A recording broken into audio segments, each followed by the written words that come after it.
저희 동아시아 미래재단에서 주최하는 대한민국의 현재와 미래를 말하다에 오늘은 6번째 강연입니다.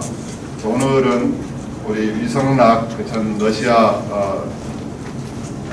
대사님을 모시고 한반도 주변 4강 관계 추이와 또 한국의 대응이라는 주제로 오늘 귀한 말씀을 듣도록 하겠습니다.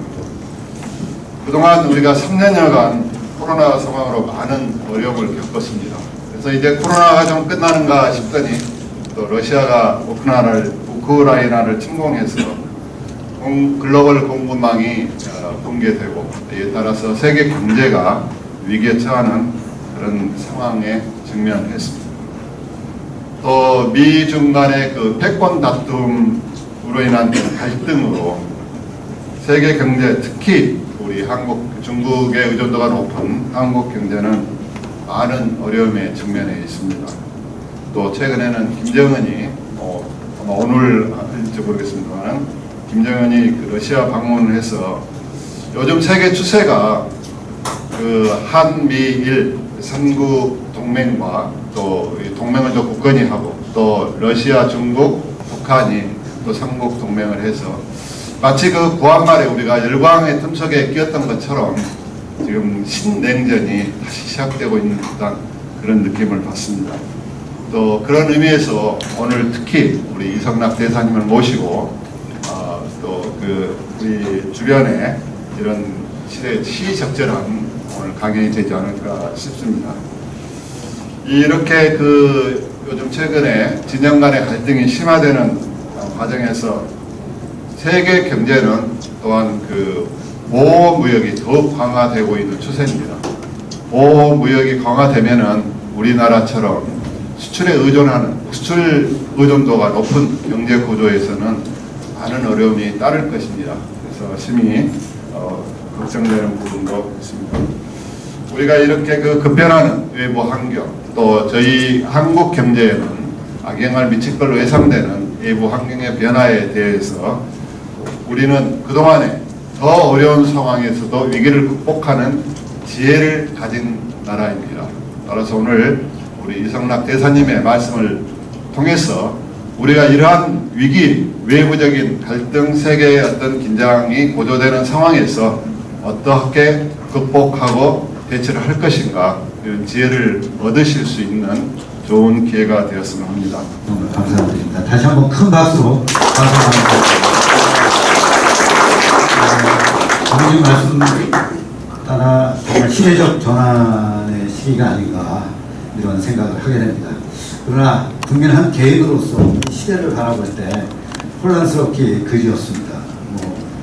정말 신냉전, 디커플링, 디리스킹, IRA, 오커스, 1대1, 한미일 삼각동맹 아주 복잡한 언어들이 언론을 도배하고 있습니다. 그런데 이러한 문제들이 사실 왜 우리가 관심을 가져야 되느냐, 단순히 국가적 차원의 문제를 떠나서 이제는 우리의 개인의 일상의 삶 자체에 큰 영향을 주기 때문입니다. 경제적으로, 사회적으로, 문화적으로, 또 이념적으로 우리에게 큰 영향을 미치고 있기 때문에 우리가 이 주제에 대해서 관심을 안 가질 수가 없습니다. 그럼에도 불구하고 이 혼란스러운 것을 누군가가 정리해주지 못하고 있는데 오늘 이 시간을 통해서 우리가 좀 더 시대의 변화에 대해서 잘 이해할 수 있는 기회를 가질 수 있지 않나라는 생각이 듭니다. 자, 그럼 우리 이성락 대사님을 힘차게 환영하면서 말씀을 듣도록 하겠습니다.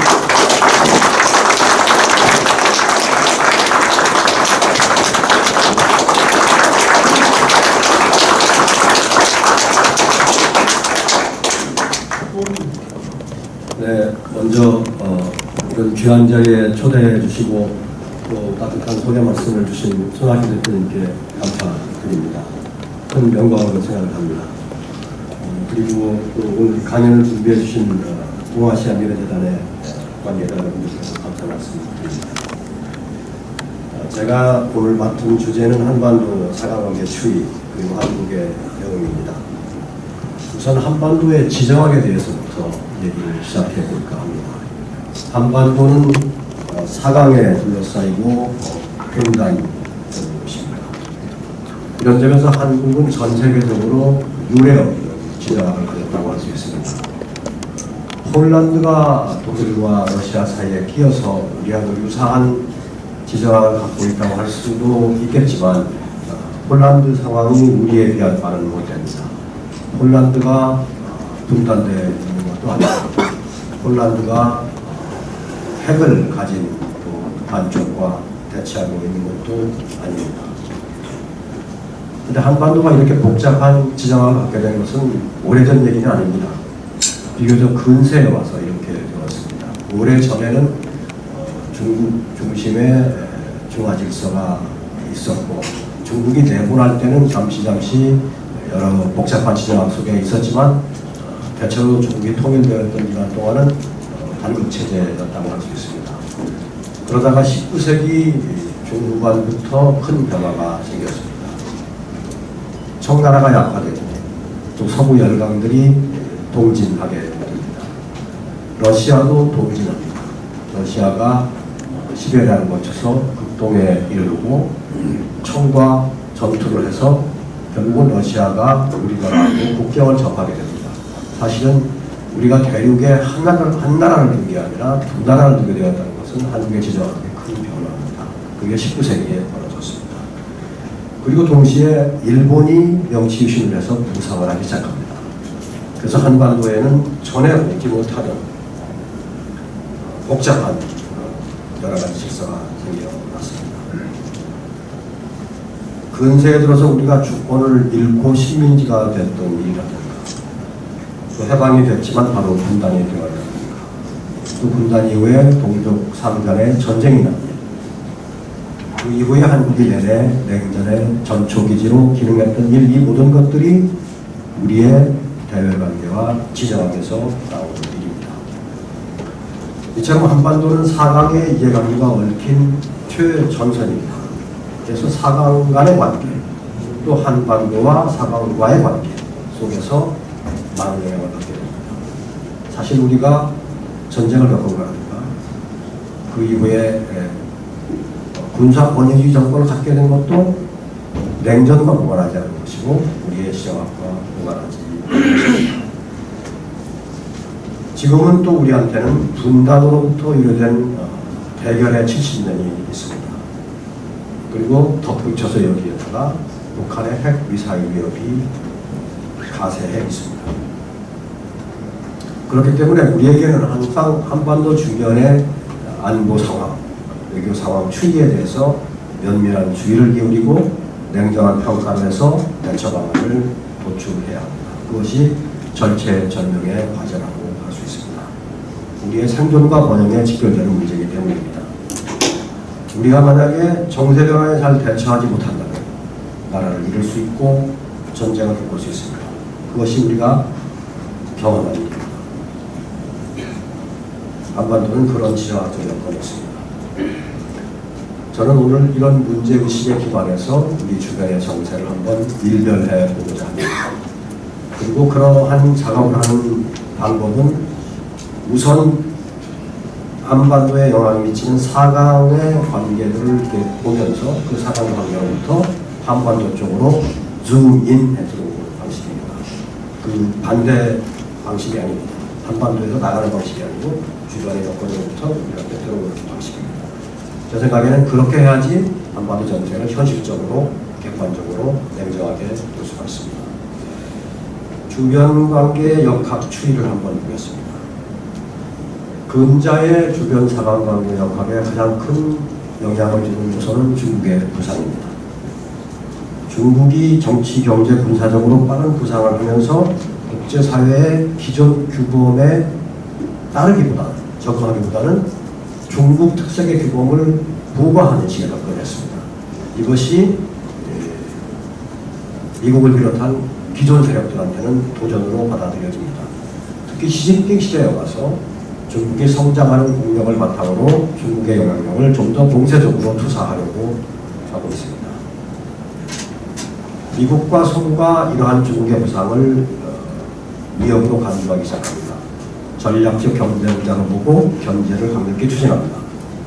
그러한 결과는 지금 미중 관계는 수교일의 최저점에 있습니다. 그런데 이러한 미중 대립이 심화될수록 미국의 동맹이면서 중국에 인접한 지정학을 가진 한국에게는 난제가 생겨납니다. 미국은 중국과 경쟁을 위해서 동맹과의 결속을 강화하려고 하고 한국의 많은 동참과 기여를 주문합니다. 반면에 중국은 한국과 수교한 일에 미국의 동맹인 한국에 대해서 어떻게든 다소 중립적인 입장으로 끌어당겨보려고 한국의 움직임을 중화하려고 하고 있습니다. 미국과 중국 간의 대립이 심화될수록 한국의 처신은 점점 더 어려워집니다. 미중 사이에서 이 정도의 난제를 안고 있는 나라는 아마 한국이 전 세계에 유일할 것입니다. 그렇다면 한국 내에는 이 문제에 대한 심각한 연구가 있어야 합니다. 그러나 현실은 꼭 그렇지는 않습니다. 더욱이 중국의 경제적 기술적 부상은 냉전 시기 미국이 소련에 했던 대처와는 전혀 다른 문제를 제기하고 있습니다. 냉전 시기 소련은 경제적으로 보잘 것이 없었습니다. 기술적으로도 미국에 미치거나 도전할 수는 없었습니다. 그러나 지금 중국은 경제적으로 크게 부상을 해서 미국에 필적할 만하고 과학기술에 대한 속도도 빠르게 성장하고 있습니다. 여기에서 첨단 기술의 패권 문제가 생겨납니다. 반도체, 배터리, 공급망 등등의 문제가 생겨나는데 이것이 이제 안보 이슈가 됐다고 주장하는 것이죠. 그래서 미국에서는 이걸 경제안보라고 하는데요. 우리나라가 이 분야에서 상당히 앞선 기술을 가지고 있습니다. 역량을 가지고 있습니다. 그러다 보니까 미국과 중국 양쪽으로부터 견인받게 되는 상황입니다. 그런데 그동안에 한국은 미중 사이에서 상당히 모호한 처신으로 대처해왔습니다. 가급적 어려운 결정을 피하려고 했고 선택이 불가피한 경우에는 사안별 그때그때 미국과 중국을 선택했습니다. 사안별로 좀 임시 방편적인 대처를 한 셈입니다. 미국의 강력한 요구가 있으면 미국의 주문을 들어주고 중국이 강력히 반발하면 중국을 배려를 했습니다. 그러나 미중 관계가 지속적으로 첨예화되면 이러한 처신은 효율적이지 못합니다. 자칫 이러한 처신은 미중 양측으로부터 더 많은 압박을 하도록 자초하는 결과가 될 수 있습니다. 특히 동맹인 미국이 한국의 그러한 처신에 대해서 지속적으로 불만을 쌓아온 것이 사실입니다. 미러 관계를 보겠습니다. 미러 관계도 탈냉전 이래 최악입니다. 미러 관계가 이렇게 되는 과정은 길고도 아주 복잡합니다. 탈냉전 초기에는 미러 간의 협조 분위기가 없지 않았습니다. 제가 젊은 외교관 시절에 북방외교에 주무사무관을 한 적이 있습니다. 소련하고 수교하는데 역할을 했습니다. 그리고 소련에 가서 근무를 한 적이 있습니다. 그때만 해도 미러 간의 협조 분위기가 완연했었고 그 덕에 한러 간의 관계도 아주 좋았습니다. 한러 간에 그 당시에는 투자도 없고 무역도 별로 없었습니다. 경제 관계가 탄탄치 않았음에도 정치 외교 관계는 아주 좋았습니다. 왜냐하면 탈냉전 분위기의 독택이었죠. 그러한 러시아의 협조 분위기는 서서히 퇴조합니다. 왜냐하면 탈냉전 초기를 넘기고 나서부터 동구라파의 소련 영향권 나라들이 다 나토에 가입을 하게 됩니다. 이른바 나토가 동진하게 되는 것인데 러시아는 자국의 영향권이 잠식되자 그러한 서구의 행동에 대해서 의심하게 되고 반대하게 되고 불만하게 됩니다. 그래서 점차적으로 대결적인 자세로 서게 합니다. 급기야는 2014년에 러시아가 크리미아를 합병합니다.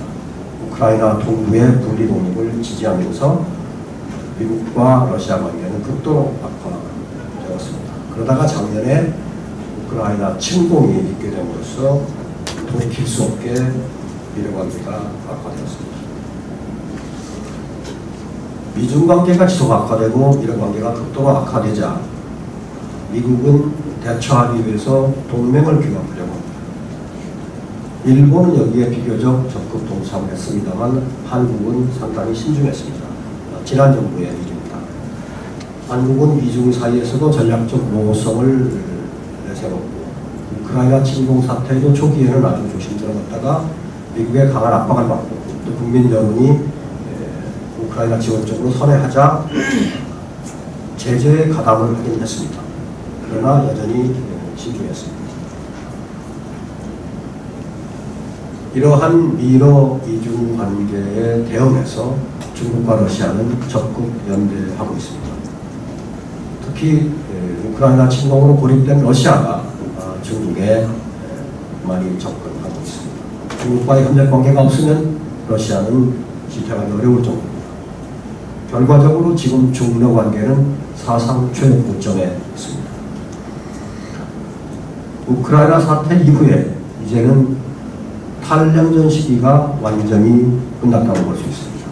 그러면서 미국과 서방을 한편으로 하고 중국과 러시아를 다른 편으로 하는 새로운 대립의 시대가 시작이 되었습니다. 일각에서는 이것을 신냉전이라고 하기도 하고 또 신냉전이라는 용어가 주는 좀 부정확한 의미가 있다 해서 또 다른 용어를 찾는 사람도 있고 그냥 편의적으로 신냉전이라고 부르기로 한다면 지금 우리는 그런 시대에 초입에 있습니다. 북한은 이러한 분위기에서 분명하게 중국과 러시아 편에 섰습니다. 북한은 러시아 문제를 볼 적에 우크라이나와 러시아의 전쟁을 볼 적에 독특한 관점을 가지고 있습니다. 북한의 시각으로 보면은 북한과 러시아는 모두 다 미국의 패권주의와 미국의 적대시 정책의 피해자입니다. 그래서 북한은 러시아의 우크라이나 침공을 지지합니다. 전 세계에서 몇 안 되는 나라. 북한에게 중국은 거의 유일한 경제적, 정치적 의지처, 생명선이라고 할 수 있습니다. 북한은 미국에 대한 비난을 아끼지 않고 있고 한국과의 관계도 완전히 단절했습니다. 결국 동아시아에서는 북중러가 한편에 서고 미일이 다른 편에 서고 한국은 미일에 근접하는 형태가 조성이 됩니다. 이런 와중에 한국과 일본이 징용 문제에 관한 대법원 판결과 위안부 문제 등 과거사 현안으로 갈등 관계에 들어서 있었습니다. 물론 이 정부 들어서기 전까지 상황을 제가 묘사하는 것입니다. 그 시기의 한일 관계는 수교일의 최저점이었습니다. 이러한 여건들이 북핵을 비롯한 한반도 상황 전반에 부정적인 영향을 줍니다. 이제 한반도 문제에 관해서 그것이 북핵이든 평화든 통일이든 중국과 러시아의 협조를 얻기는 점점 더 어렵게 되고 있기 때문입니다. 북한의 김정일은 2017년 전까지 17년까지 핵미사일 능력 개발을 위해서 수도 없는 실험을 했습니다. 미사일 발사, 핵실험을 했습니다. 그러고는 2018년부터 입장을 선회해가지고 정상 담판의 장을 결정했습니다. 그래서 2018년, 19년에 걸쳐서 남북 미 사이에 전대미문의 정상 담판의 장이 열렸습니다. 남북이 3차례, 미국이 3차례 열렸습니다. 이 정상 이벤트는 내외의 비상한 관심과 기대를 모았지만 결과적으로 북한 핵 문제의 실질적 진전을 기하지 못했습니다. 북한은 2019년 하노이 회담이 결렬된 후에 대남 대미 대화를 단절하고 도발해왔습니다. 그러다가 트럼프 행정부가 바이든으로 교체되고 문재인 정부가 윤석열 정부로 교체되자 도발의 고삐를 더 던지고 있습니다. 이제는 단거리, 중거리, 장거리 미사일을 수시로 발사 있습니다. 그래서 2018년 정상회담 이래 북한이 스스로 제기했던 ICBM 발사 모라토리움 유보가 이미 깨졌습니다. 지금 북한의 핵미사일 능력은 사상 최고점에 있습니다.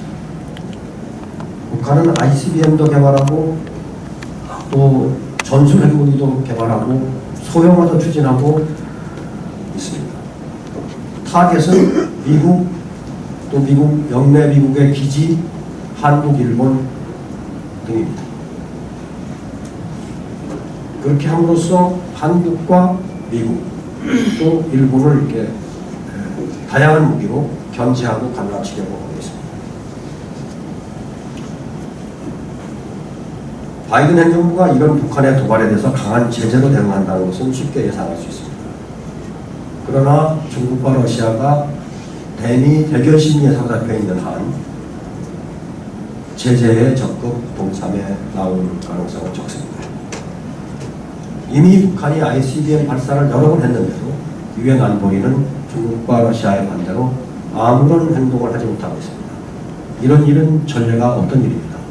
과거에는 ICBM 발사는 예외 없이 제재 결의를 낳게 만들었습니다. 핵실험도 물론입니다. 그러나 지금은 ICBM 발사가 아무렇지도 않은 일이 되었습니다. 핵실험을 해도 그렇게 될지는 두고 봐야 하는 점입니다. 이러한 사례는 지금 현재 중국, 한미일의 골이 어느 정도인지를 심각하게 얘기해주는 상황이라고 하겠습니다. 북한은 이런 정황을 잘 알고 이것을 활용하고 있습니다. 북한은 미국과 중로의 틈새를 최대한 활용해서 핵미사일 고도화를 기하려고 합니다. 그리고 자기의 협상 입지를 강화하려고 합니다. 이런 배경 하에서 한국의 새 정부가 출범을 했습니다. 새 정부는 그 이전 정부와 여러 면에서 다른 정책을 추진하고 있습니다. 우선 대북 정책이 종래보다 강성입니다. 한미 동맹도 강화됩니다. 문재인 정부 때 미뤄졌던 한미 연합훈련도 재개되고 있습니다. 중국 문제에 대한 한미 간의 공조도 그 수위가 올라가고 있습니다. 문재인 정부 하에서는 우리의 유연한 대북 대중 정책 때문에 한미 간의 미묘한 기류가 있었습니다. 지금은 한미 공조가 순조로운 편입니다. 그러나 북한은 강성 정부가 남쪽에 왔기 때문에 또 미국에서도 트럼프보다 강한 정부가 바이든 정부이기 때문에 도발의 고삐를 더 당기고 있습니다. 지금은 북한이 남쪽에 대해서 다양한 전술 핵 실험을 공개적으로 할 정도고 그 타겟이 남쪽 목표물이라고 공공연히 얘기하는 상황입니다. 상황이 이렇게 되니까 윤석열 정부는 더 강한 대북 견제 억제책을 구사하고 있습니다. 남북이 서로 이대로 가면 상호 확증 편향에 따른 긴장 고조의 위험성이 있습니다. 미국 간에도 비슷합니다. 미국도 북한의 도발이 있을수록 자신의 강경책이 옳았다는 자기 확신에 사로잡힐 가능성이 많습니다. 한편 현 정부는 미국과 공조를 강화하면서 중국에 대한 미국의 주문들을 종래보다 더 많이 들어주고 있습니다. 또 한미일 안보협력, 인태전략 등에도 적극 참여하고 있습니다. 반도체, 배터리 등 공급망 협력에도 참여합니다. 대만 해역이나 중국 인권 문제 등 종래 정부가 신중하고 조심하고 했던 영역에서도 종래보다 좀 더 적극적입니다. 이러한 추세가 대통령의 국빈 방문과 워싱턴 선언으로 더 현저해졌습니다. 아마도 중국은 지금의 한국 정부가 역대 정부 중에 중국에 대해서 가장 반중적이고 가장 친미적이라고 생각을 할 것입니다. 중국은 그동안에 새 정부의 정책 방향에 대해서 경고와 견제를 하다가 워싱턴 선언 이후부터는 조금씩 행동을 하기 시작했습니다. 공개적으로 움직이기 시작했습니다. 한편 우크라이나 전쟁에 관한 새 정부의 노선도 종래보다 적극적입니다. 친미적이고 친서방적이고 러시아의 푸틴 대통령이 한국이 우크라이나에 무기를 지원한다면 한러 관계는 파탄에 이를 것이라고 공개적으로 언급한 적이 있습니다. 그러다가 캠프 데이비드가 있었습니다. 한미일 안보 협력에 극적인 진전이 이루어졌습니다. 한미일 안보 협력은 미국이 오랫동안 추구하고자 하는 목표였습니다. 이른바 동맹의 지역적 역할, 글로벌 역할을 강화하려는 미국의 움직임의 일환입니다. 역대 정부가 그 문제에 대해서 비교적 신중하게 대처를 하고 있었습니다만 현 정부가 적극적으로 대처해서 캠프 데이비드 공약이 만들어졌습니다. 이에 대한 북중러의 반발은 예측 가능합니다. 당연히 있을 수밖에 없습니다. 그렇지 않아도 북중러 연대가 강화되고 있는 때이기 때문에 이러한 움직임은 당연히 북중러의 더 큰 반발을 초래하게 됩니다. 벌써 러시아가 움직이기 시작해서 북러 정상회담이 지금 진행이 되고 있습니다. 중국보다 러시아가 좀 빨리 움직이는 셈인데 그것은 러시아의 외교 스타일하고 관련이 있습니다. 러시아는 중국보다 훨씬 좀 더 대중적이고 좀 더 직설적이고 또 외교 정책과 군사 방향을 콤바인하는 식의 대응을 자주 합니다. 중국은 그보다는 좀 즉흥적이기보다는 조금 간접적이고 세를 가지고 밀고 들어가는 식의 대응을 많이 합니다. 어쨌든 이러한 재반 사정은 중국과 러시아로 하여금 한반도 문제에 대해서 더 비협조적으로 나올 개연성을 키우고 있는 게 사실입니다. 일본과의 관계를 보면 윤석열 정부가 대일 관계 개선에 대해서는 많은 과감한 조치를 취했습니다. 그래서 징용 문제에 대한 해법이 나왔고 한일 관계는 조금 내에 최악의 상태를 벗어나서 개선의 길로 가고 있습니다. 그러나 이 문제에 대한 여론의 이해나 지지는 썩 높지는 못합니다. 정부가 주로 정부 차원에서 일을 이루고 왔기 때문에 이런 현상이 나타났습니다. 요컨대 현 정부 들어와서 북중러 한미일 사이의 구분선은 더 분명해지고 있고 북중러의 반작용에 어떻게 대응해야 하는가는 현 정부 최고의 외교 과제가 되고 있습니다.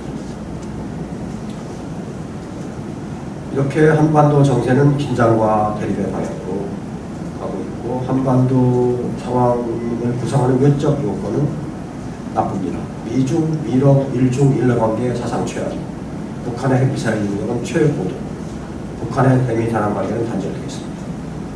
한국의 대미 관계, 대일 관계는 다행히 개선의 길로 갔지만 아이러니컬하게도 바로 그 이유 때문에 북중의 반발은 커지는 아주 미묘한 상황입니다.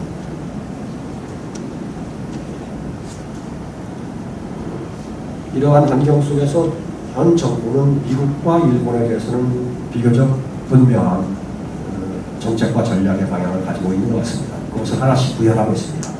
그러나 중국과 러시아에 대해서는 방안이 무엇인지는 아직까지 분명치 않습니다.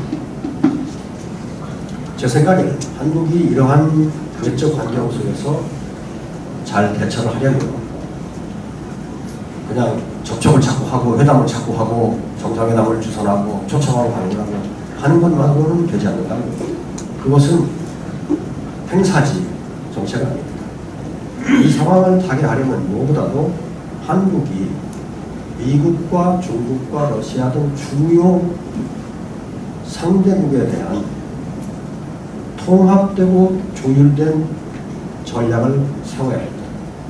그러니까 대미정책 따로 하고 그러다 문제가 생기면 대중정책 따로 하고 그러다 문제 생기면 대외정책 따로 하고 하는 식이 되어서는 아니 됩니다. 왜냐하면 지금처럼 첨예한 미중 미러 대립 구도에서는 우리의 모든 대미정책은 뒤집으면 대중 대러 정책이고 우리의 대중정책 모든 것이 대미정책입니다. 그렇기 때문에 하나로 통합되고 조율되지 않으면 운영하기가 어렵습니다. 분리 대응이라고 하는 것은 효율이 없습니다.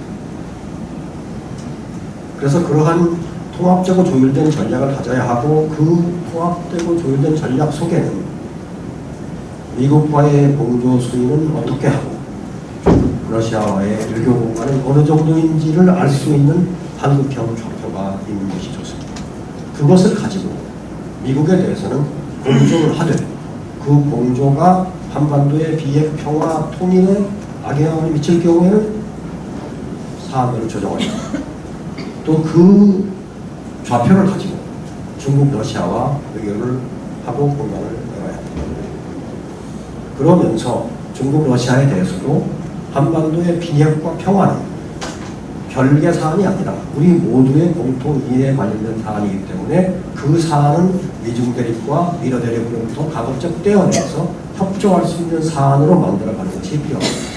미국과 소련이 냉전 시기에 극도의 대립을 하던 시기에도 공통의 이해관계에 대해서는 협조한 사례가 많이 있습니다. 대표적인 사례가 핵군 축입니다. 비확산에 대해서도 협조했습니다. 그런 것처럼 한반도의 비핵화에 대해서 운시 공간을 만들어내고 협조 공간을 만들어내야 됩니다. 그렇지 않으면 지금의 앞쪽로 한미일의 대립선이 계속 고착화 되면 한국은 한미일의 진영 속에서 살아갈 수는 있지만 그 삶은 냉전 시대의 한국의 삶과 비슷합니다. 그렇게 되면 중국과의 관계는 거의 없고, 그렇게 되면 한국의 지정학적인 아젠다를 할 수 있는 한반도의 비핵화, 한반도의 평화정착, 한반도의 통일 추구는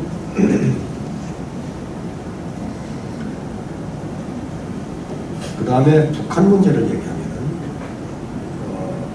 북한은 지금은 도발 모드에 있지만 일정 수준의 도발 사이클을 돌리고 나면은 협상 모드로 전환할 수 있습니다. 그게 과거의 행동 패턴입니다. 전형적인 사례가 2017년까지 도발하다가 2018년 1월 1일부터 급선회했던 것이 기억할 수 있는 사례입니다. 유사한 사례가 생길 가능성이 저는 있다고 봅니다. 그 타이밍이 언제일지를 정확히 할 수는 없지만 아마도 미국의 대선이 끝나는 때쯤, 그때 가면 트럼프가 재선될 수도 있고 아니면 다른 분이 올 수도 있지만 그때쯤에 가면 북한은 협상으로 분위기를 바꿀 수도 있습니다.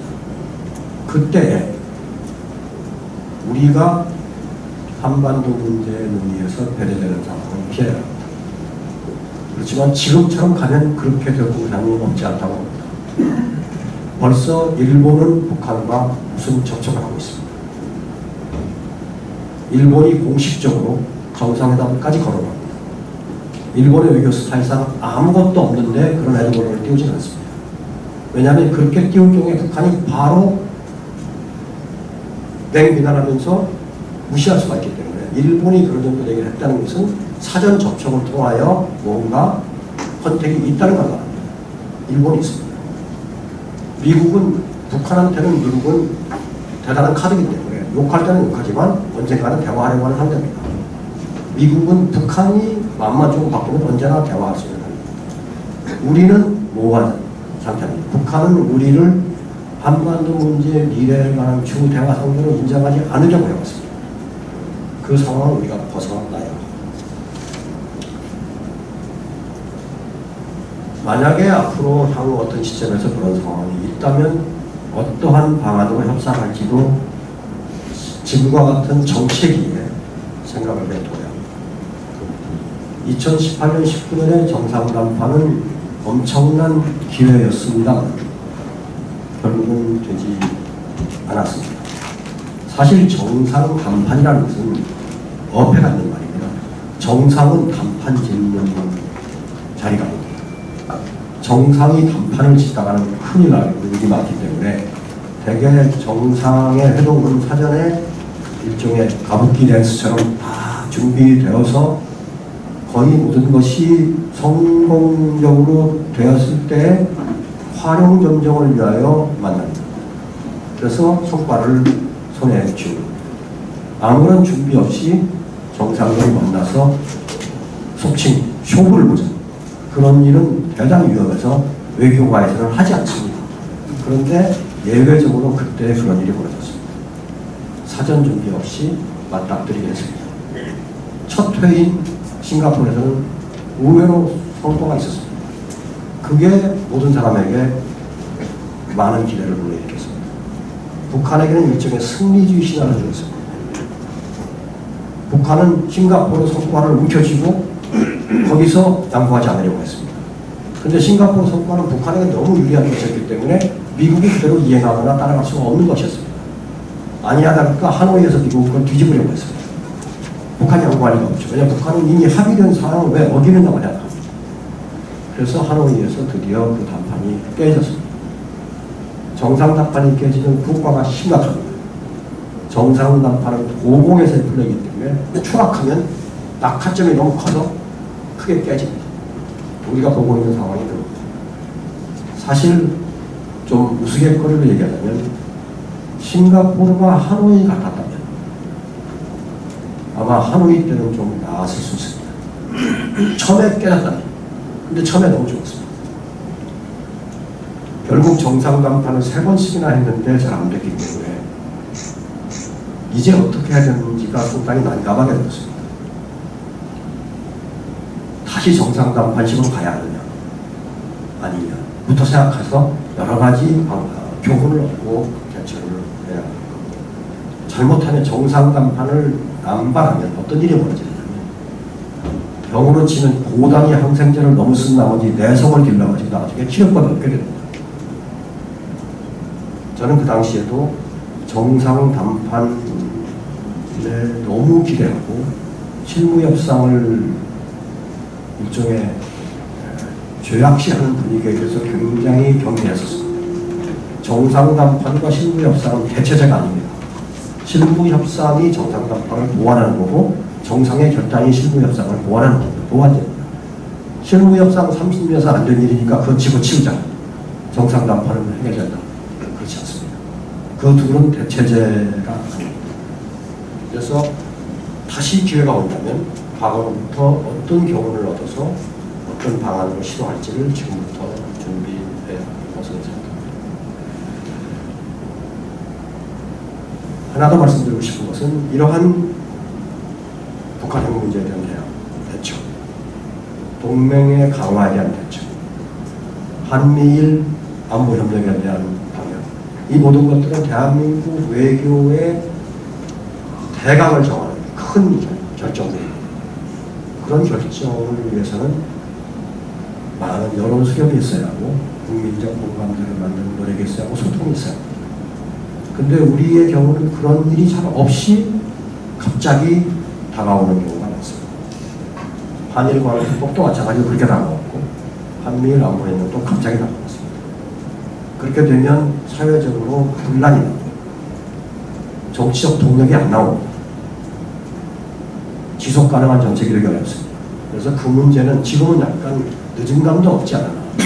그래도 지금이라도 그런 노력을 해서 공감대를 이루고 지지 기반을 확충해야 하겠습니다. 제 말씀을 이제 맺겠습니다. 제가 길게 말씀드렸지만 한국은 전 세계에서 눈대를 볼 수 없는 정도의 엄중한 지정학적 여건에 있고 또 지금 현재 우리가 처한 외부 상황 또한 대단히 어렵습니다. 우리가 오랫동안 이런 지정을 겪었다면 한국 사회 전반에는 또 한국 사람들의 DNA에는 이러한 지정을 헤쳐나갈 나름의 외교적인 해안과 역량과 지혜가 담겨 있어야 할 텐데 썩 그렇지는 못합니다. 한국에서 외교안보 사안은 그렇게 중시되지도 않고 대선 국민에서 외교안보 사안이 주 이슈인 경우가 별로 없습니다. 그냥 주변적인 이슈인 정도입니다. 우리 주변의 외교안보 상황이 이처럼 엄중한데도 우리 외교안보 이슈에 대한 사회적 담론이 그렇게 치열하지 않습니다. 대외적인 환경을 자기중심적으로 아전인수격으로 해석하고 그거에 따른 아전인수격인 대응 방안을 내놓고 포퓰리즘에 따라가는 일이 아직도 불가능합니다. 본디 외교라고 하는 것은 서구적 개념이기 때문에 우리한테는 생소한 것입니다. 유럽의 나라들은 익숙합니다. 수백 년 동안 다뤄오던 일입니다. 우리는 19세기에 와서야 접했고 그걸 제대로 익히기도 전에 나라를 잃었고 나라를 세워서 익히려고 할 때는 냉전 시기이기 때문에 미국의 지배적인 구도 하에 있었습니다. 제대로 익히지 못한 거죠. 그냥 스승을 통하여 전수받은 정도입니다. 사실은 탈냉전 시기가 와서 우리가 중수하고 수교를 했던 80년대 후반부터가 한국이 외교를 정말 환골탈태할 기회라는 기회였습니다. 그러나 그 기회를 우리가 활용하지 못했습니다. 그 기회를 활용하지 못하고 중수하고 수교한 승리주의에 매몰되었습니다. 북한이 미일과 수교하지 못하게 한 것이 승리라고 생각을 했죠. 그것의 반작용이 어디서 왔느냐? 북한이 드디어 핵카드를 집어들어서 살아남으려고 합니다. 그래서 탈냉전이 전 세계에 왔지만 한반도의 탈냉전은 오지 않았습니다. 한반도는 여전히 냉전 구도하에 남아있게 되었고 거기다 덧붙여서 핵 문제까지 더 안게 되었습니다. 지금은 신냉전 시대입니다. 지금의 대립 구도가 어디로 가느냐? 냉전으로 돌아가느냐? 아니냐는 기로에 우리가 있습니다. 자칫하면 다시 돌아가고 한반도는 또 긴장과 대립으로 남을 수 있습니다. 한국의 지금 역량, 한국의 지금 국력을 감안할 때는 그런 외교보다는 우리가 신냉전 시대에 억지력을 강화하면서도 우리 앞에 있는 한국 나름의 아젠다, 비핵화, 평화정착, 통일 추구를 연합할 수 있는 창의적인 외교를 해야 할 때라고 생각합니다. 그러려면 정부만의 노력으로는 되지 않고 한국 사회 전반에, 한국 외교 생태계 전반에 개혁적인 담론이 일어나고 지금과는 다른 창의적인 외교 안보 정책을 내세우고 개혁을 하고 해야 된다고 생각합니다. 저는 제가 여러분들과 이런 대화를 하고 이런 자리에 나와서 하는 것도 제 나름으로는 좀 그런 조그만 노력의 일환이라고 생각하고 오늘 말씀드렸습니다. 감사합니다.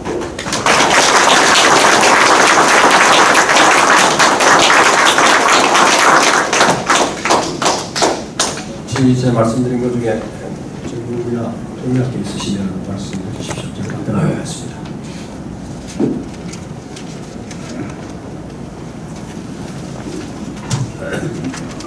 말씀하십시오.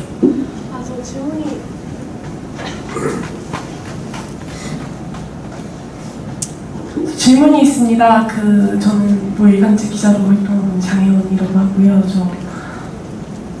저 다른 게 아니라 금일 지금 북한 김정은 국무위원장이랑 저는 러시아 블라디미르 푸틴 대통령이 지금 정상회담 하고 있는데 관련해가지고 군사협의 하는 데 있어서 가장 쟁점이 되는 부분이 이제 우주기술 협력이라는 부분의 주장이 제기되었던데 좀 어떻게 생각하십니까? 우리나라의 누리호 발사가 사실 소련에서부터 온 우주기술 발사 기술인데 이를 이제 한미 그러니까 안보 협력에 전략적으로 윤석열 정부가 이용하면서 되게 북한이 필요한 우주기술 협력을 이제 푸틴이 좀 반동하는 차원에서 이렇게 협력하겠다는 식으로 이번에 만나기로 했던 장소도 우주기술 협력 부분에 있었던 저렇게 요충지로 이렇게 변경이 됐더라고요. 이런 부분 주장이 있던데 어떻게 생각하시는지 좀 여쭤보고 싶고요. 두 번째로 또 여쭤보고 싶은 게 최근에 박은호 PMC의 수상이 박은호 우크라이나 사태에 있어서 우크라이나 전쟁에서 혹시 모르시면 생략할까요? 아니 결론은 지금 생략을 하면은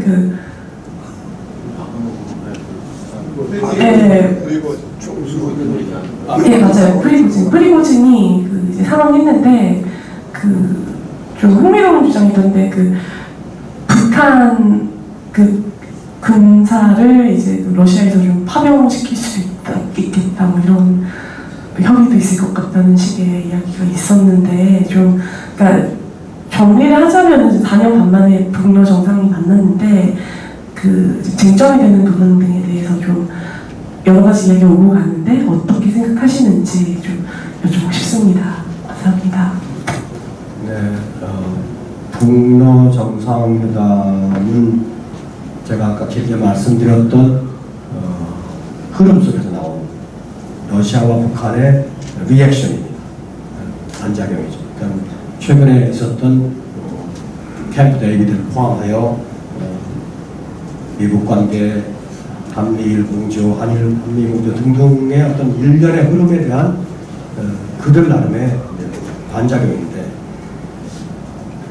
꽤 주목할 부분은 그 반작용을 보여주는 행태가 좀 특이합니다. 그러니까 우주기지에 가서 정상회담을 하는 굉장히 특이한 일이거든요. 뭔가의 메시지를 던지려고 하는 겁니다. 북한의 경우는 탄도미사일을 활용한 모든 발사가 안보리 결의에 의하여 금지되어 있습니다. 그러니까 러시아가 북한에 대해서 우주 관련 어떤 협력을 하려는지 모르지만 안보리 결의에 저촉될 소지가 상당히 있는 것이고 그런 장소에서 정상회담을 한다는 것 자체가 의구심을 초래하는 일입니다.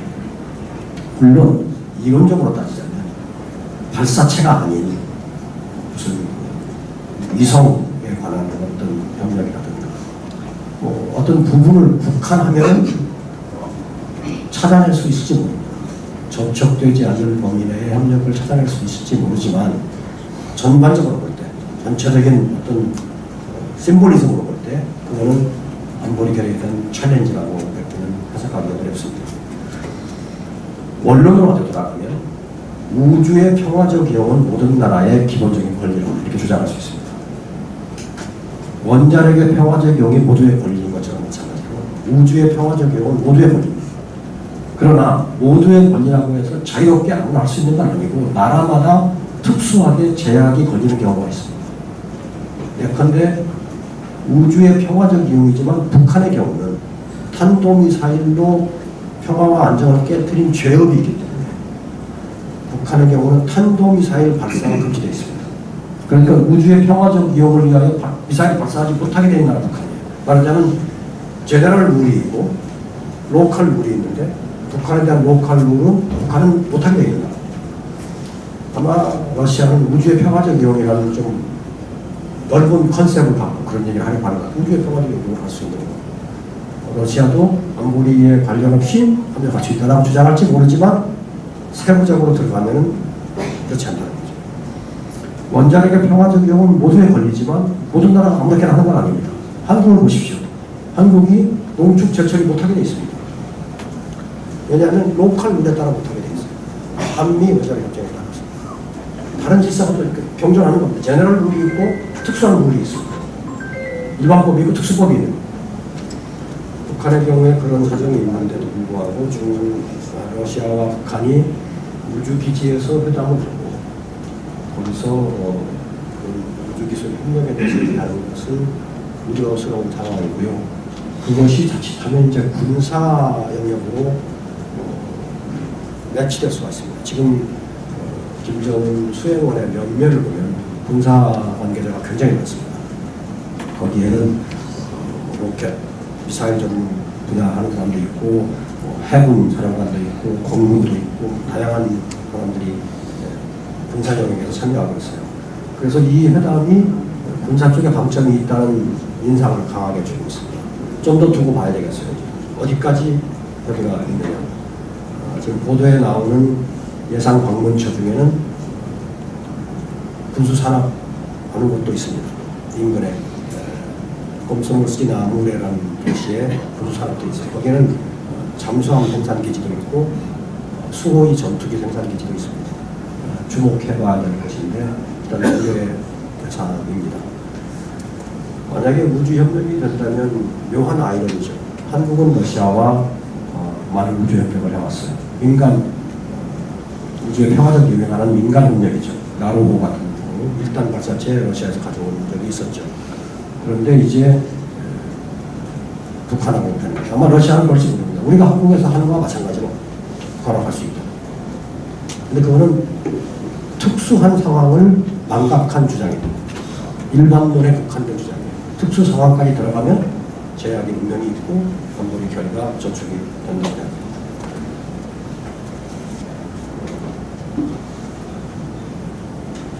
말씀하십시오. 아까 이제 미국 대선쯤에 돼가지고 북미 대화가 이루어질 가능성이 높다고 말씀하셨는데 사실 지금 상황대로라면 거기서 왔다가 우리나라가 왔다가 되지 말아야 된다고 말씀하셨지만은 지금 상황 그리고 지금 어떤 대통령의 마인드 그런 것들이라면은 왔다가 될 가능성이 굉장히 높다고 생각합니다. 그렇다면은 말씀하셨던 대로 그 왔다가 되지 않기 위해서 우리가 준비해야 될 사항이나 혹은 생각하신 시나리오 같은 게 혹시 있으신지 듣고 싶습니다. 사실 한국이 어떤 상황에 처할지는 미지수죠. 두고 봐야 되겠죠. 근데 제가 아까 강조하고자 했던 것은 노력하지 않으면 그렇게 별 공산이 많다는 말이었어요. 제 취지는. 과거의 경험칙을 동원해 보겠습니다. YS 때라든가 또 그 이후에 되게 보수 정권, 지금 현재 보수 정권이니까 보수 정권으로부터 자제를 찾는 것이 relevance 있는 거죠. 그때 보면 우리가 남북 관계를 이제 아주 대결적으로 가져갑니다. 우리 때문 아니에요. 주로 북한 때문이죠. 북한이 그렇게 하니까 대응했고, 대응하다 보니까 치고받고 하다가 나빠진 거죠. 아주 나빠집니다. 그러다가 미국 간에 일본 간에 대화가 시작이 됩니다. 그러면 대체로 우리가 어떻게 대응하느냐면 미국한테 일본한테 대화를 하지 말라고 만류를 하게 됩니다. 말하자면 아주 질이 나쁜 사람이니까 상대하지 말라. 근데 그 나라들은 대화를 하려고 합니다. 그래서 마찰이 생겨요. 그러면 여러분이 기억하실지 모르겠는데 옛날에 1차 핵위기 때 미국과 북한이 거래를 해가지고 어그리드 프레임워크라는 걸 만들었어요. 그러면 우리가 이제 그걸 막기도 하고 항의도 하고 하다가 조건은 어떻게 내세운 게 있냐면 북한이 남한 특사를 받아 주도록 당신이 양보를 받아와라. 미국한테. 그러니까 미국 대화는 난 반대인데 당신이 만약에 북한을 선택해서 내 특사를 받아준다면 당신하고 만나는 걸 용인하겠다. 이렇게 되는 겁니다. 근데 미국 사람은 그걸 좋아하지 않아요. 그런 걸. 근데 저는 그런 접근보다는 미리부터 우리가 어떤 일정한 외교적 입지, 외교 공간을 남겨두는 배려를 하는 게 좋겠다.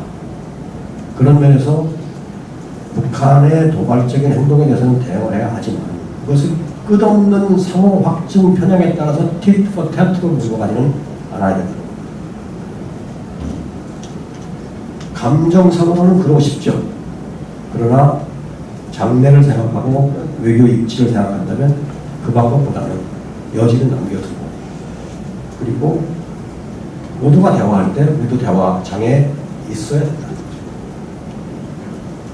그런 말씀을 드리고자 했고 그러려면 지금부터 지금적인 내용 tit for tat식 내용은 삼가하는 게 좋다고 생각합니다. 그리고 인도적인 영역이라든가 정당화할 수 있는 몇 가지 영역에서는 그래도 나중에 문제할 수 있는 여지를 남겨두도록 작업을 하는 게 맞다고 생각하고 또 미국이나 일본이나 대화의 공간을 열려고 하면 그걸 막으려고 하기보다는 오히려 인커리지하고 그 속에서 우리의 공간을 찾으려고 하는 것이 좋다고 생각합니다.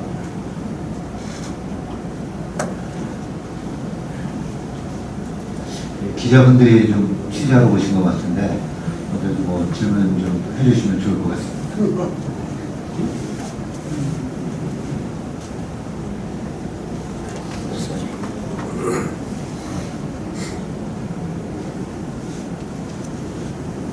네, 고맙습니다. 한국에서 통일을 최고 방해되는 세력이 저는 중국이라고 생각합니다. 예전에 그 앙골라 그 내전 때 그러면 중국은 거기 자신들이 내전이 벌어지자 자신들이 산업단지에 5,000명을 파견해가지고 방문이나 뭐 정부군이나 못 들어오게끔 방어를 했는 그런 경우도 있습니다. 그리고 우리가 그렇다면 지금 통일이 전쟁이 나거나 통일이 되면 중국에서 제일 먼저 들어와가지고 낮은 선봉지구에 그 자기네 산업단지를 보고 들어가고 할 겁니다. 근데 저도 IMF 이전에 중국 대련에서 사업을 조금 하는 지사를 가지고 있었던 건데요. 북한 중간 관리층이나 국민들을 만나보면 우리가 언론에 나오는데 한국 사람들이 87%가 중국이 싫다고 하던데 미국은 72%거든요. 그런데 북한 사람들은 그보다 더 나빠해요. 중국을 더 나빠하면서도 그렇게 했단 말입니다. 그런데 또 북한 사람들은 또 미국을 동경하고 있어요. 그렇지만 미정미정하면서도 그렇다면 우리나라는 이래 지금 현재 러시아와 북한이 회담하고 요거는 전장 중이니까 이 관계 그래서 그러는데 이것을 파고 들어가지고 중국과 북한이 싫어하니까 멀어질 수 있도록 미국과 북한과의 관계를 어떻게 정상화시켜가지고 할 수 있는 우리나라의 좋은 방법이 없겠습니까? 네, 흥미로운 관점이신데요. 중국 관계가 내면적으로 복잡하다. 북한 사람들이 중국에 대한 신뢰나 호감이 적다, 맞죠? 그리고 또 러중 사이에도 미묘한 기류가 없는 건 아닙니다. 그러나 지금 저는 그런 문제에 주목해서 활용을 하려고 하기에는 그보다 더 압도적인 여건이 있다고 생각합니다. 뭐냐면 중러 북 모두의 미국에 대한 의구심과 적대심이 훨씬 큽니다.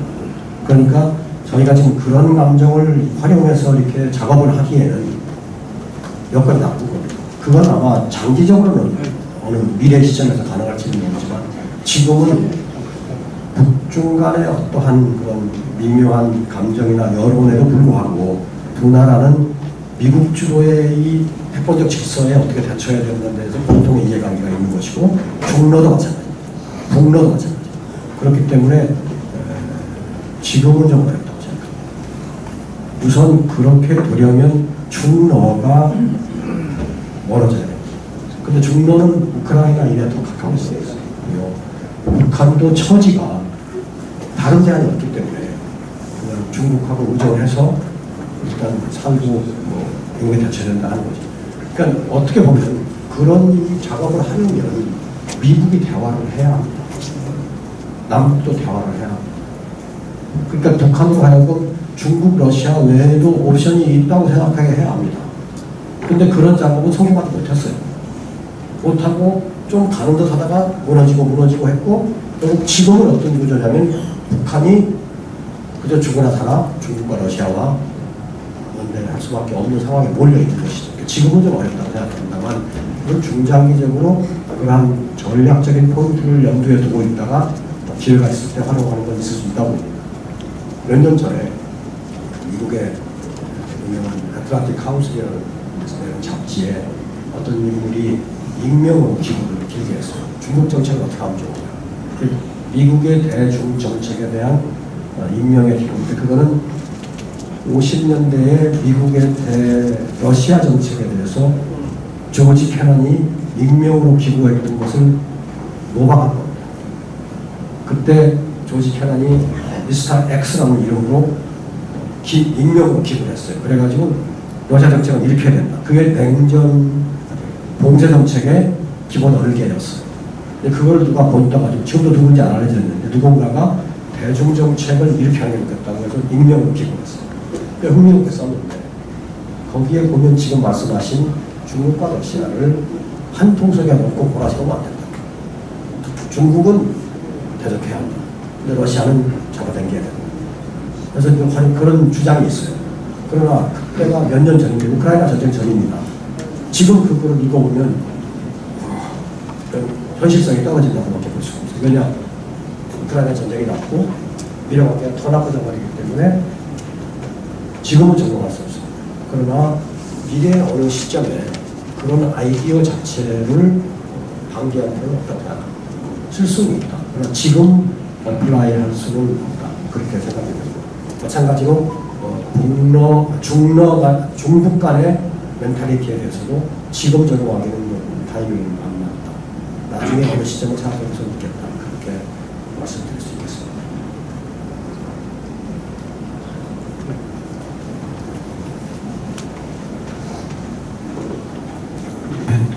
대사는 요즘 가장 많이 들으시는 질문인 것 같은데요.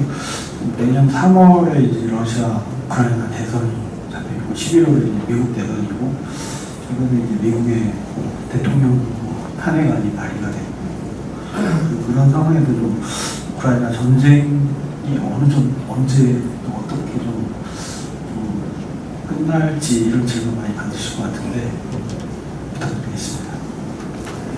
또 알 수는 없죠. 개인적으로는 큰 관심사라서 자주 자료를 모아보고 있습니다만 판단하기는 어렵습니다. 일단은 장기화 조짐은 더 있다고 봅니다. 지금 우크라이나가 취한 공세가 기대만큼 성과를 내지는 못했습니다. 약간의 성과를 내긴 했는데 국면을 크게 바꿀 만큼의 성과는 나지 못했어요. 그런데 가을철 무기가 오기 때문에 미국 그 합참의장에 따르면 작전할 수 있는 기간이 30일에서 40일 정도 남았다 이렇게 얘기합니다. 그 이후에는 주된 작전을 하기 어렵습니다. 다시 정체 상태에 들어갑니다. 그래서 지금 우크라이나가 남부전선에 약간의 진전이 있는데 우크라이나의 목적은 남부전선을 뚫어서 흑해까지 도달하는 겁니다. 그러면 러시아가 점령하고 있는 흑해 안에 긴 벨트가 두동강이 납니다. 그렇게 해서 이제 보급선을 차단한 다음에 작전하겠다. 1차 목표는 두동강 내는 건데 그러려면 한 60km 이상 진전해가지고 끊어야 됩니다. 근데 지뢰가 많고 해서 지금 현재 진전하고 있는 것은 아주 적고요.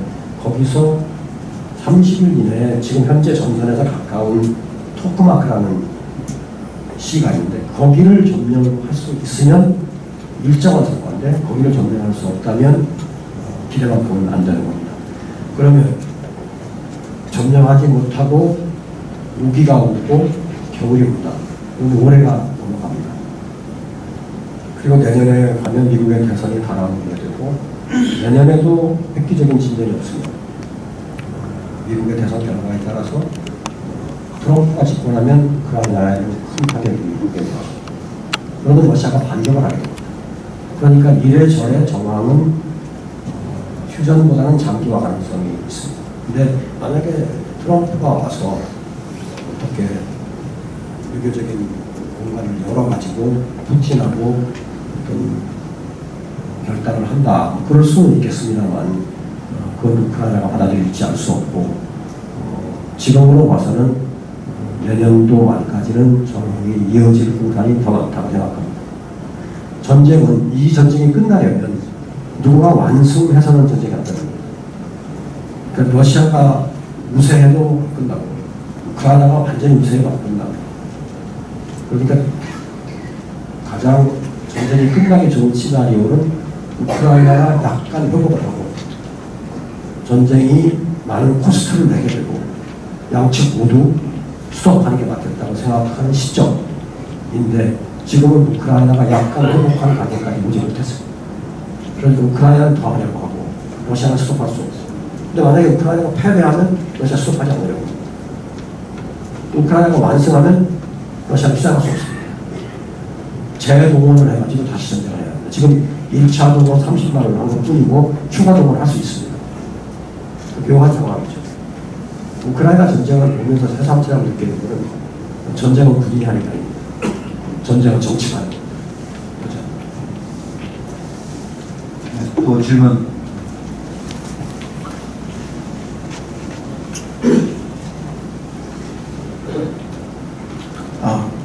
대사님께서 아까 강연 중에 이제 통합적 외교 정책이 필요하다고 말씀을 주셨고 또 외교 정책에 대해서 국민적 공감대를 좀 형성을 했으면 좋겠다 이런 말씀을 하셨는데요. 좀 참고할 만한 뭐 과거에 뭐 다른 나라도 좀 사례가 있는지 그리고 혹은 좀 앞으로 좀 어떻게 했으면 좋겠다 좀 대사님께서 생각하시는 것이 있는지 말씀해 주시면 감사하겠습니다. 네. 제가 통합되고 조율된 대미 대중 대러 정책을 얘기할 때 그 통합하고 국민 여론 통합하고는 저는 조금 다르게 봅니다.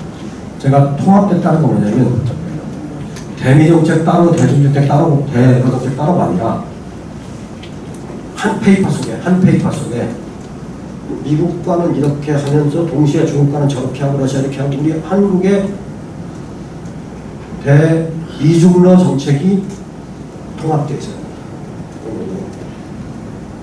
지금 약간 분리기능 하지 않는다는 인사가 많기 때문에 그런 말씀을 드리고 옛날에 그렇게 해왔고 지금도 그렇게 하고 있는 겁니다. 지금 하는 게 특이한 건 아니에요. 항상 그렇게 해왔습니다. 그러나 이제는 분리기능 하기는 어려운 거 아니에요.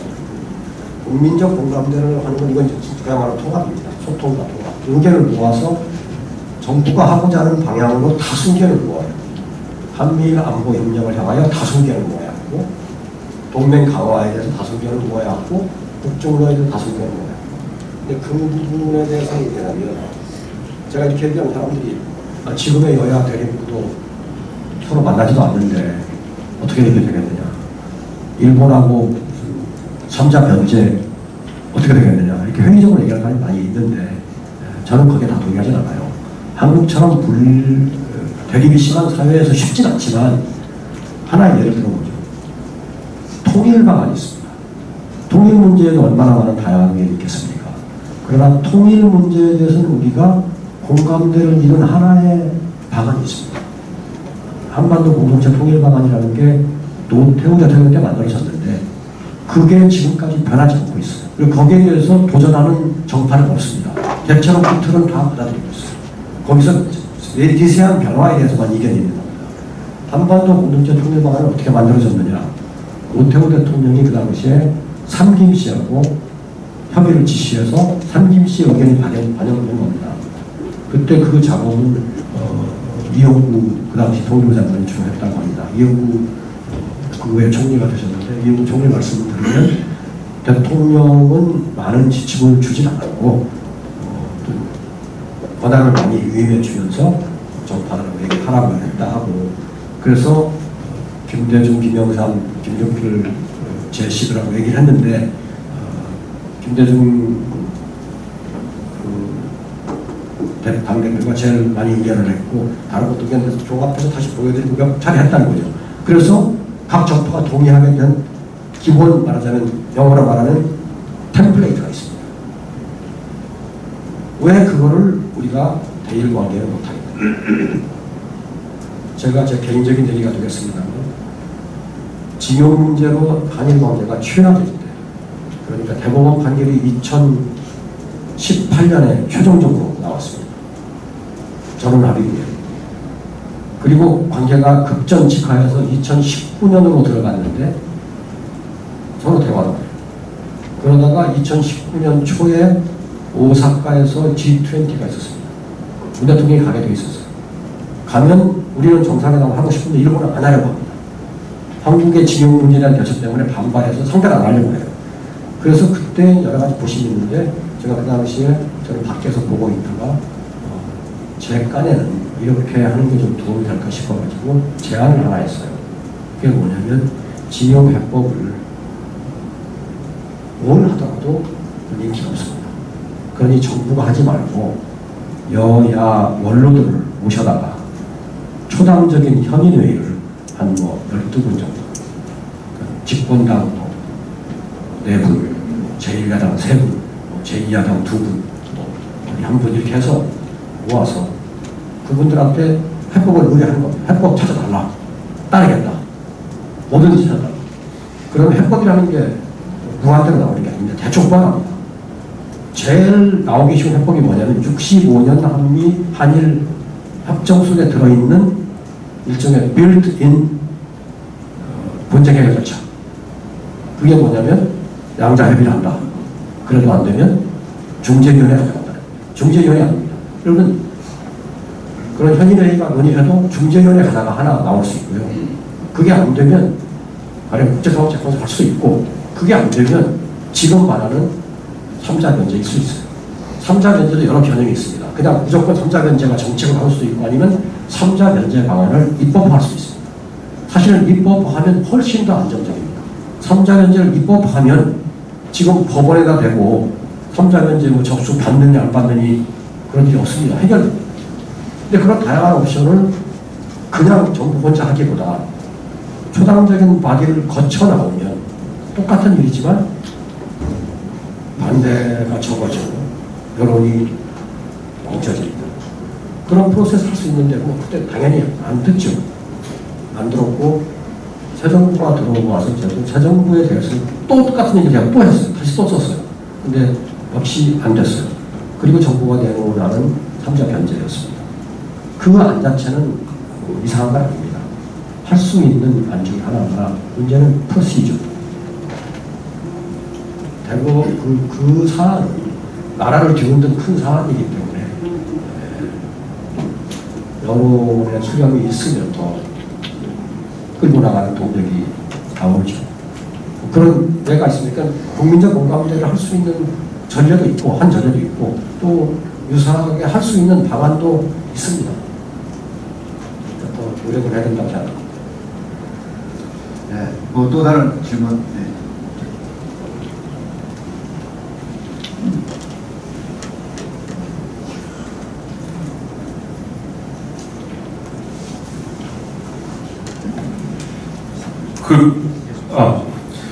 급변하고 있는 그 세계 정세가 다시 되돌아가서 네오 콜드워 신냉전주의로 돌아가는 느낌이 다소 있습니다. 사실 오늘 위대사님 모셔서 특별 초청 강연회를 하는데 한반도 주변 4강 관계 추이와 한국의 대응, 저는 이 서브타이틀을 보고 이 부제, 이 주제가 언제까지 계속될 것인지. 제가 64년생인데요. 제가 중학교 세계사 시간 때부터 세계 강국, 4대 강국, 그리고 과연 대한민국의 외교 국방의 그 핵심 그 인사들께서 우리나라 국격에 맞는 그 외교를 지금 하고 계신지.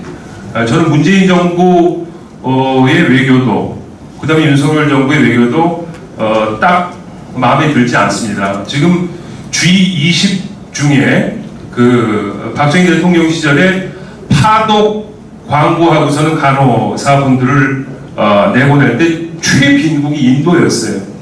그 다음에 두 번째 빈국이 남한이었고, 그때 북한이 더 잘 살았던 걸로 압니다. 세 번째 빈국이 북조선이었고, 근데 지금 이제 그 G20에 그 격세지감이지만 인도와 남한이, 대한민국이 지금 들어가 있다고요. 근데 인도의 모디가 지금 하고 있는 외교는 대한민국의 외교가 완전 틀려요. 그러니까 거기 뭐 핵이 이제 한 방 갖고 있어서 이제 그런 부분도 있겠지만, 과연 국격에 맞는 외교를 하고 있는지. 그리고 지금 윤석열 정부 쪽에서 한미일 공조를 강하게 하면은 중국과 러시아는 자연스럽게 와서 대화를 하자고 대응을 할 것이다. 뭐 이제 이런 예측도 지금 해서 이제 한미일 공조를 하는 것 같은데, 과연 이게 맞는 건지, 아니면 문재인 정부 때의 외교 정책이 맞는 건지. 그리고 또 위대사님의 후배들이 지금 다 요소요소에 지금 다 이 지금 윤석열 정부에 있지 않겠습니까? 그 분들한테 바른 그 길라잡이를 지금 해주시는 일침을 가하는 좀 말씀을 해주셨으면 합니다. 과연 이게 제대로인 건지, 그리고 통일에 관련된 부분은 어떻게 해야 되는 건지. 4대 강국이 절대 남한과 북한의 통일을 원하겠습니까? 안 원하겠습니까? 그냥 이 체제가 좋은 거죠, 쟤네들은.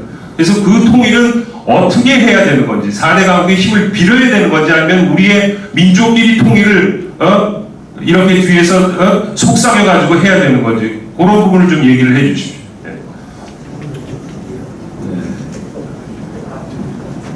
지금 우리가 국격에 맞는 외교를 하고 있느냐 질문을 제기하셨는데요.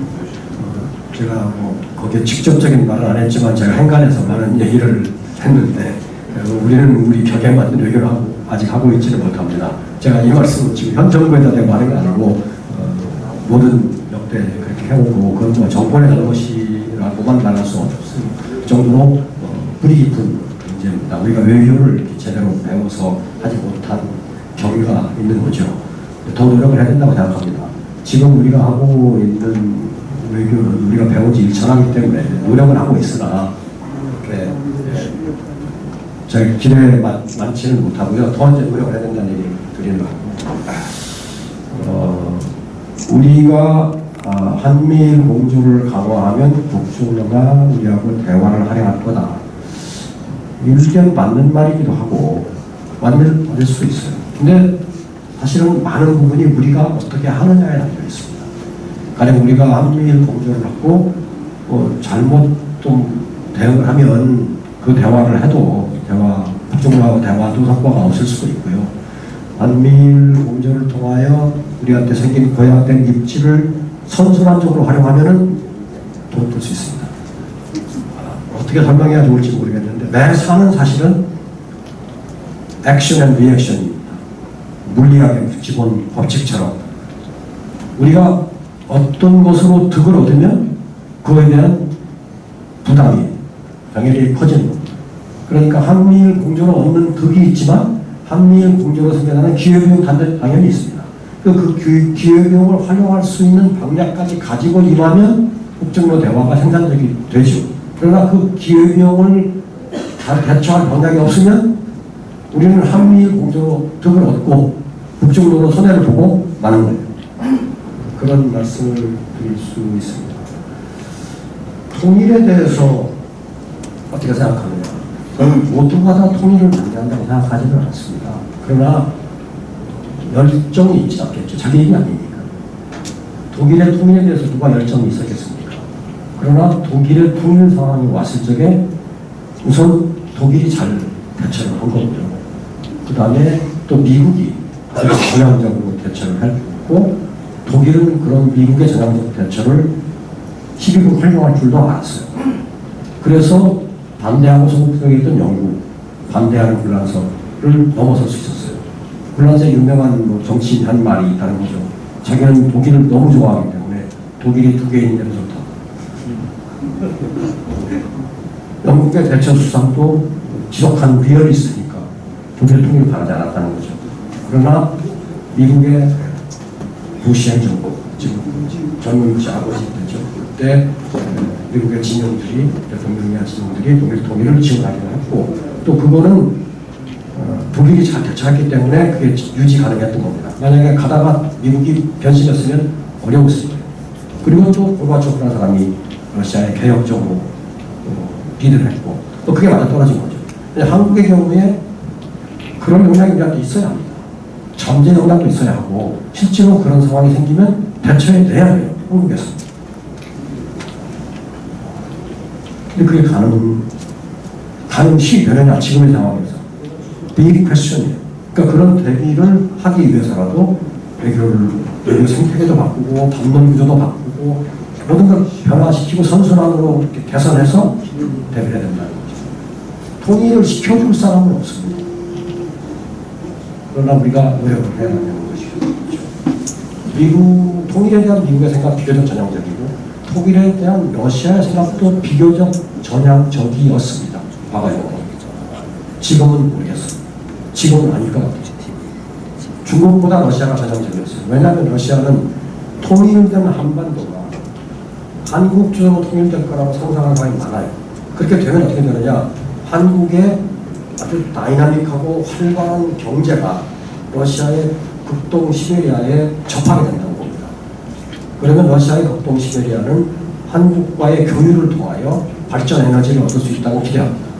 러시아한테 극동과 시베리아는 모스크바에서 엄청나게 떨어진 곳입니다. 거기는 인구도 별로 없고 자본도 별로 없습니다. 기술도 별로 없어요. 오지예요. 거기를 어떻게 개발하느냐는 러시아한테는 오랜 과제입니다. 근데 하나의 아이디어가 중앙 모스크바에서 지원해서 개발하는 형태가 아니라 그 인접 나라와의 경제적 연계를 통하여 발전 동력을 얻는 것이 대안이다라는 주장이 있어요. 한국을 적합한 파트너로 생각을 해왔습니다. 왜냐하면 한국은 경제적으로 기술적으로 발전된 나라인데 정치 외교적으로 큰 부담되는 나라는 아니다. 그렇기 때문에 유용한 파트너를 생각을 해왔죠. 그러나 지금쯤 어떻게 생각하는지는 큰 의문이 들 정도입니다. 중국은 러시아보다 덜 전향적이고 일본도 사람들은 일본의 의족을 크게 의심하는데 저는 일본이 중국보다는 더 전향적으로 생각한다고 봅니다. 그것들을 더 전향적인 상황으로 만들어내고 어떤 기회가 주어졌을 때 활용하는 건 전부 다 우리 몫입니다. 우리의 외교가 할 일입니다. 네, 시간이 이제 다 된 것 같습니다. 너무나 좋은 말씀 주시고 또 좋은 질문을 주셔서 아주 알찬 시간이었나 이렇게 생각합니다. 이것으로 이성남 대사님 초청 강연을 마치도록 하겠습니다. 다음 차례 박수 한번 힘차게 하겠습니다.